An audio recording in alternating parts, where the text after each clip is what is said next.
સત્યના શિખર ન્યૂઝ હું છું પાયલ બામણિયા। તો જોઈએ આજના મહત્વના સમાચાર। આજરોજ તારીખ 28/6/2024 રોજ શ્રી સરકારી માધ્યમિક શાળા ગોદા ખાતે પ્રવેશ ઉત્સવ અને કન્યા કેળવણી મહોત્સવ ઉજવવામાં આવ્યો।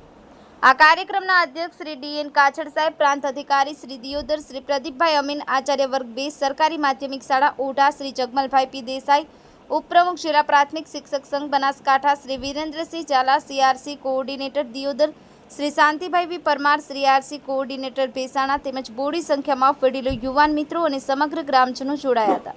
આજના કાર્યક્રમની શરૂઆત માધ્યમિક શાળાની દીકરીઓ દ્વારા કરવામાં આવી હતી। ત્યારબાદ પ્રાંત સાહેબ અને તમામ મહાનુભાવોના હસ્તે દીપ પ્રાગટ્ય કરી આજના કન્યા કેળવણી મહોત્સવ અને શાળા પ્રવેશોત્સવ કાર્યક્રમને ખુલ્લો મૂકવામાં આવ્યો।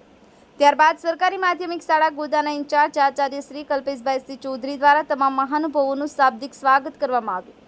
ત્યારબાદ ગામના વડીલો દ્વારા તમામ મહાનુભાવોનું પુસ્તક ભેટ આપી સન્માન કરવામાં આવ્યું। ત્યારબાદ પ્રાંત અધિકારી સાહેબ શ્રી તથા તમામ મહાનુભાવોના હસ્તે આંગણવાડી બાળકો, બાલવાટિકાના બાળકો, પ્રાથમિક શાળાના બાળકો તથા હાઈસ્કૂલના ધોરણ 9ના તમામ બાળકોને શૈક્ષણિક કીટ આપી અને પ્રવેશ આપવામાં આવ્યો। સંવાદદાતા રમેશજી ઠાકોર, સત્યના શિખર ન્યૂઝ, દિયોદર।